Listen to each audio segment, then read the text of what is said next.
Good afternoon, guys. So this one's for Calculus 6.3 Part 2. So let's take a look at that. The cylindrical shell method, finding the volume of the solid with the given condition. We talked about Part 1 of the lecture earlier today. So regarding the structure, the way to set it up, it's about the lateral area of a cylinder. So which is 2 pi r times h, finding the volume. Okay, so finding the volume. So we're using that to find out the cylindrical shell. Okay, so any kind of solid which is generated by the cylindrical shell, we're using this kind of method. Okay, so now we'll take a look at that, some of the example here. So started off with the first one, find the volume of the solid with the given conditions. So first thing that you want to do, you want to sketch the graph. So this one is bounded by the line x equals 1. Okay, it's right here. And then x equals y minus 2 quantity squared. So that means using the transformation with the conic section. So h, which is 0. And then k would be down 2. Okay, so it's facing to the right because that's positive. Okay, like this. Okay, so now let's see what else that we know. So another thing that we know, this one, the lower curve, okay, the left inner curve would be y equals 2. Y equals 2. Okay, y equals 2. And then y equals 3. Okay, like that. Again, this one is bounded by the curve and the line. So that means we're looking for the area, which is this section here. Again, bounded by 2 and 3. So as you may notice, so the revolution axis, which is the x equals 0, so the y-axis right here. So anytime that you want to find out the indicator, so again, the indicator, it's always considered parallel with the revolution axis. So that's parallel with the revolution axis. So this one would be considered dx. Unlike the disk method or the washer method, for the disk and the washer method, the indicator, it's always perpendicular to the revolution axis. But this one, they're parallel. Okay? So now, let's see the way to set up the equation for this. So it looks like the function is already written in terms of x, and now we need to turn it into y, because we need to find out the upper curve, lower curve. It's hard to see at this position here from the lower curve, the upper curve and the lower curve, because that we're using dx. Okay, so now let's see. So for the cylindrical shell method, so the general formula is from a to b times 2 pi, and then it's r of x times h of x, and then dx. Okay, so we'll find out what r of x is. Okay, it goes from 2 to 3. So somehow we need to find out the boundary. We need to find out the boundary, so this one is actually bounded from this position.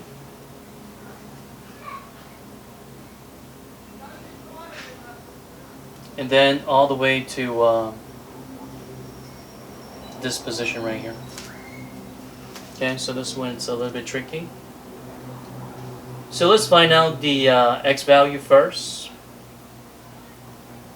So instead of using that 2 and 3, so it looks like we're going to be using 1 all the way to the position right here, because that is bounded by the curve and also those two lines right there. Okay, so this one is going to be 2 pi integral from 1 to, well, in order to find out this position, we just want to set that the curve. So which is y minus 2 quantity squared. We want to set that equal to 3. And then from here we solve for y. Once we solve for y, we can solve for x. So this one, square root both sides. Well, let's see. So y equals 3, so we can just plug in 3. Excuse me. Sorry about that. So we can just plug in 3 because y equals 3. So 3 minus 2, which is 1, 1 squared. So that means x is 1. Okay, we found one of those. And then what about if, okay, so if the curve is 1,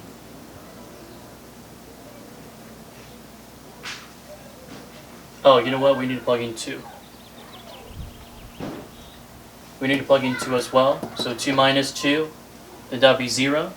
So actually the graph is bounded from 0 to 1. Okay, so 0 to 1. So this one is one of the weird functions. So this one is actually bounded from 0 to 1. So again, if we plug in 2 here, so we got 2 minus 2, which is 0. So plug in 3, we do have 0 to 1. So 0 to 1, which is, well, that means we're talking about this area. Okay, so we got to be really careful. So it looks like, well, this one is bounded from 2 to 3. But once we find it, it's actually this area right here. And then we want to revolve it around the y-axis. Okay?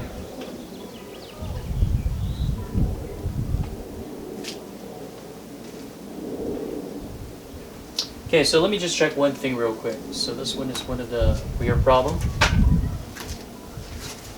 Okay, so let's see.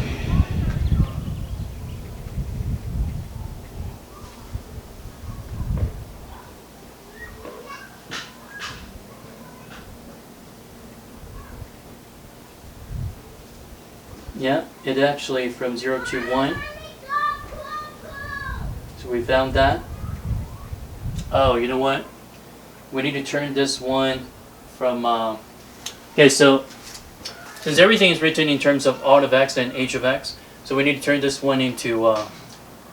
we need to solve for y in terms of x. So take the square root both sides.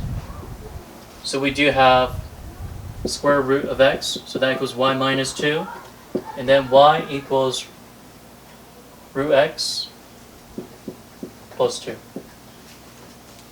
Okay? So root x plus 2, which is this curve right here.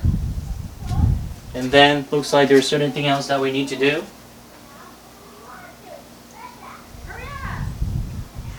So it's root x plus 2.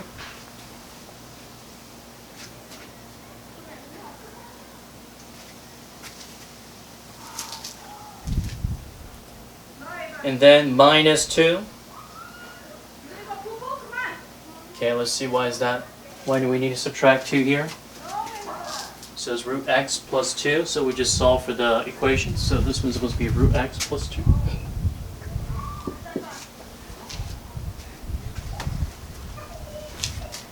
Okay, so keep that in mind. X equals 0, that's the revolution axis. So y equals 2.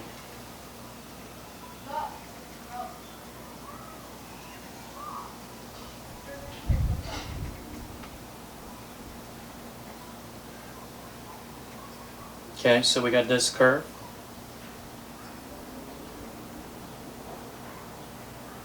So for the radius, is just consider x, because that it's the distance from well, this interval right here. So that's the distance. The boundary, which is the radius. And then for h of x, so we do have square root of x plus 2, and then minus 2 times dx.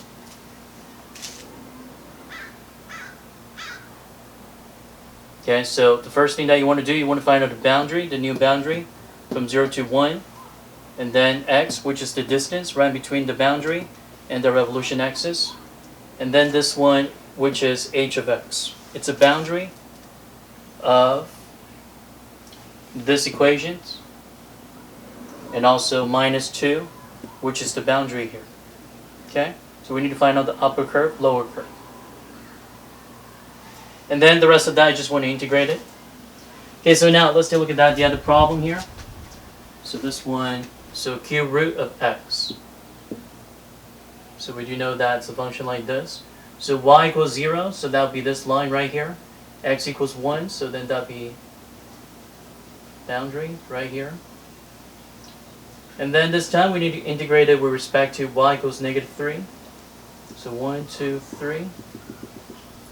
So here's the revolving axis. So let's find out the area, which is this part right here. So we want to revolve it over this x-axis, while this y equals -3. So again, we're using the indicator. So this one is dy, because that indicator must be parallel versus the revolution axis. So this one we need to turn that x in terms of, we need to solve for x in terms of y. So that means x would be considered y cubed. Okay. So we're looking at this one sideways. So it looks like that the right in the curve would be the line right here, which is 1. So we subtract. So for h of y, this one would be considered 1 minus y cubed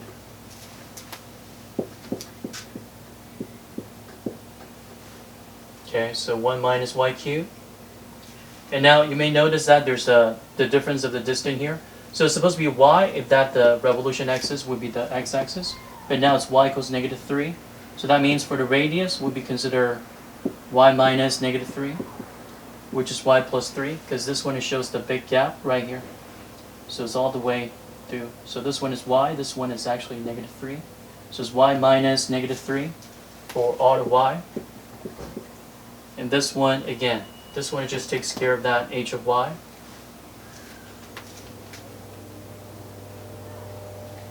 It's 1 minus y cubed, excuse me, the whole quantity. Okay, because the boundary, the right end of the curve minus the low end. And then integrate it.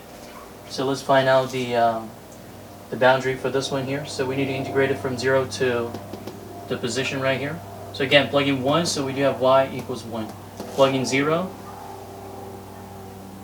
So this one started off at 0, and it goes all the way to 1. Okay? So times dy. So that's the setup. So again, r of y times h of y. Don't forget one thing, pi. 2 pi, excuse me, because that's 2 pi r, the circumference of a circle, times the height. Okay, so 2 pi r times the height. So once you integrate it, generate the whole thing, so then that'll be the volume. Okay, so now let's see what else that we have. Again, the way to evaluate this, you can just multiply it out, expand it, distribute, and then using FTC part 2. Okay, so what about for the next side of the whiteboard here? Let's see what else that we have. So for the next one, we do have x equals -y squared plus 7. Okay, so this one, let's just convert that to, you can just do it normally. So this one is just the value of h. The value of k is 0. So 7, comma 0. 1, 2, 3, 4, 5, 6, 7. Is that x minus 7? If you just rewrite it. So that equals -y squared. So 7 unit to the right. And 0 unit up and down. So the vertex is 7, 0, comma 0. And it's facing to the left because that's a -y squared. So it's going this way. It's all about the conic section. And then x equals -y plus 5. So that means y equals -x minus 5. Okay, isolate y by itself. Subtract 5 and then take negative. Wait, subtract 5, so it's -x plus 5. Okay, so -y equals x minus 5. And then divided by -1 both sides. So it's 5 units up. 1, 2, 3, 4, 5. And then 1 unit down. And then 1 unit to the right. So it's going to be like this. And here's the area where they all intersect. And also we need to figure out the, oh, it's also given already, revolution axis, y equals 0. So we're revolving around the x-axis. So again, the revolution axis, so this one going to be parallel, so it's parallel, so that means we're using dy. So if that's dy, it's pretty easy to handle. So it's the right end of curve minus the low end of curve. The right end of curve minus the left end of curve, so we do have h of y, which is negative y squared plus 7, minus the quantity of negative y plus 5. So for this whole quantity. And then out of y, there's no gap, no hole right between the revolution axis and the shaded region. So then that would be considered y. So integral 2 pi times the integral, the boundary. So we need to find out the point where they intersect here. So in order to find out the boundary, so we need to set that. Oh, another thing you need to watch out, y equals 1, y equals 2. So it shows the boundary here. So it's from 1 to 2. So we're not integrating this whole area, so it's just from 1 to 2. 1 to 2 only.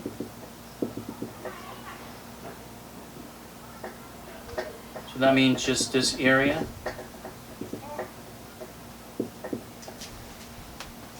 Okay. So the graph that I make here is just the whole thing, but the things that you only have to focus on the region from 1 to 2. So from 1 to 2, so once again, out of y, which is y, and then times the difference of this, which is negative y squared plus 7, minus negative y, so plus y, minus 5.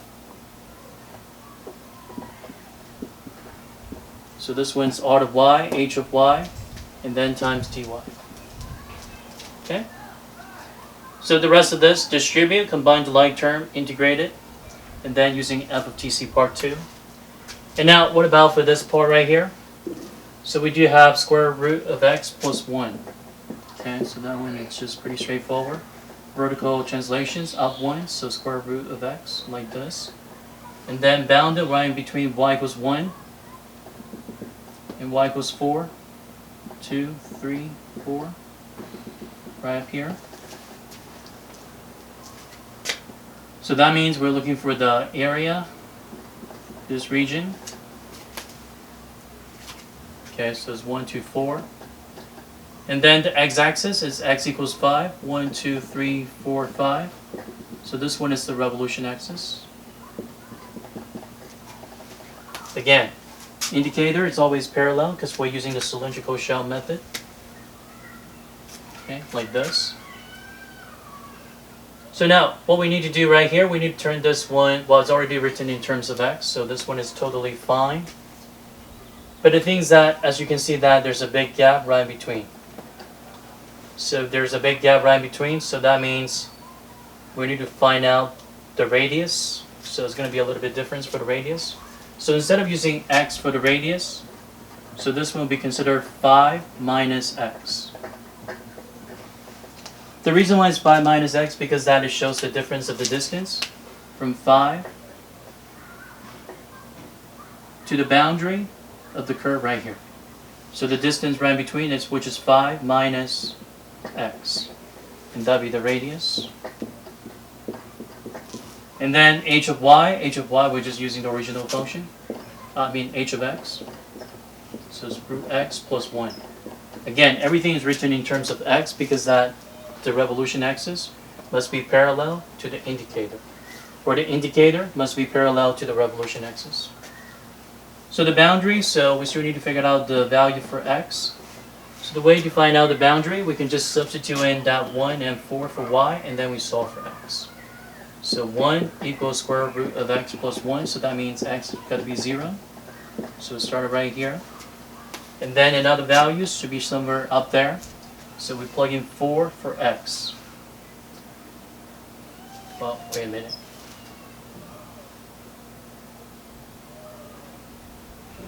I think this one is y equals 4. It's not y equals x equals 4. Because now you want to find the boundary. Okay, so y equals 4, it's up there. So we got 4 equals root x plus 1. And And then this one here, subtract. So we got